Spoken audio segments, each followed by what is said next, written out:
Pro.Gnosis, a podcast with Armon Ree.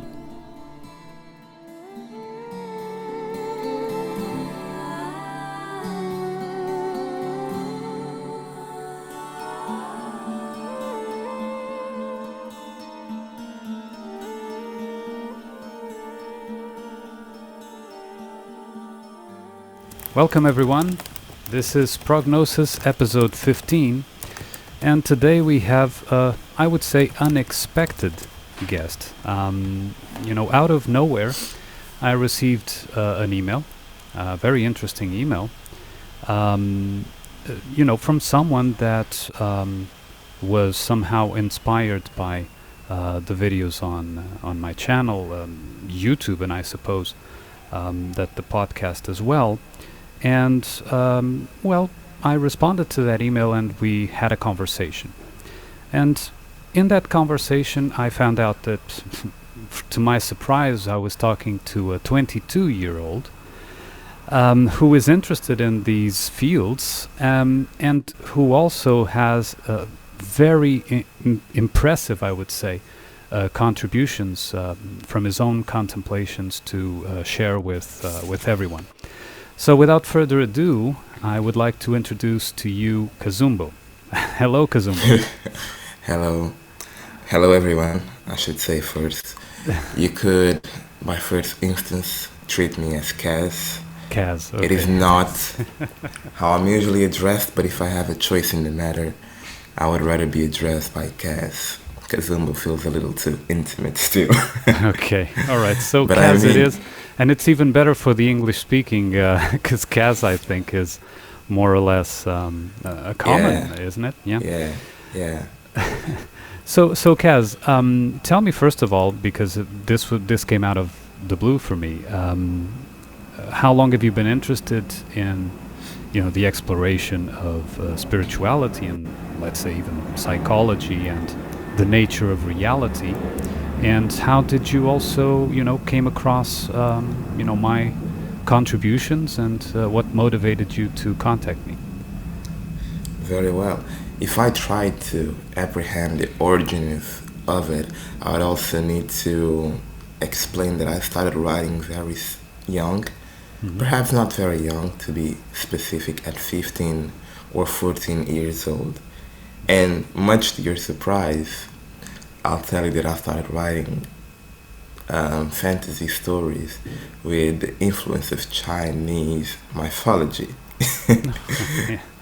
I started writing that, and with that influence, I already had some inclination towards spirituality, towards cultivating your own mind and your own body. It was there in brute mode, but it was still there inherently.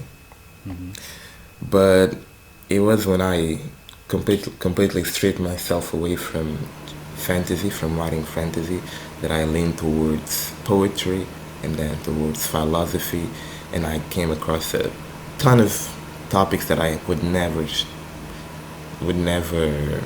let's say, take a peek at if I still wrote fantasy. It's just the way somebody grows. So it was a very natural process for me.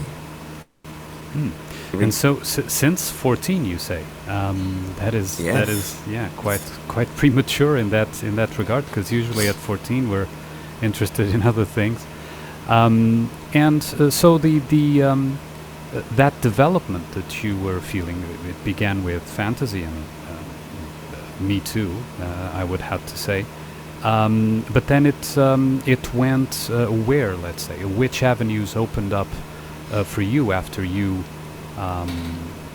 came out of that fantasy setting and started exploring the actual reality and seeing how perhaps that mythology would help you understand reality better? There was a period of time, as long as 8 months to 10 months, where I stopped completely writing. I was considering giving up, just not writing one more word at all. And from the way I speak, you can tell that passion is the thing that I love the most, that literature is the thing that I love the most. Mm-hmm. But I was considering not doing it anymore. I had these emotional, I could call it an emotional breakdown as a writer at my 11th grade, where I stopped writing for at least 8 months. I don't remember the exact period of time, but it was at least 8 months. And in that time, I had the opening to search into other matters, also related to literature because it is a form of literature, but a lot more condensed, a lot more existentialist, a lot more depressive, you could even say. I leaned a lot into Albert Camus, Schopenhauer, Aristotle, Plato. I also went to read the Apology of Socrates Mm-hmm. Mm-hmm. and all those other authors. So when I did make my return to poetry and to writing, my mind was in a completely different state from where it was before. It started showing a lot more through my writing and through my way of thinking. And that's probably when I also started going around YouTube and trying to find Portuguese people Mm-hmm. that also were interested in the matter, just to be revealed how little, how many are not. It's hard to find, but yeah. Yeah, well, I didn't mention in your introduction that you are Portuguese, which am is Portuguese. doubly or triply interesting. So 22-year-old, very young. Well, in comparison to me, I'm 46 now, and also Portuguese. And you found my channel, so that was, and my channel is in English, so. Yeah. It's quite a string of synchronicities there. And so you went to seek other Portuguese people that were interested in the same, and then eventually you came across my channel. And what sparked your interest, there in terms of, because the subjects that I go into, or at least more or less my explorations on the contemplations that I do and the guests that I have on these conversations are quite outside the usual, let's say, right? So how did you come across and find and explore these avenues that I present? Okay.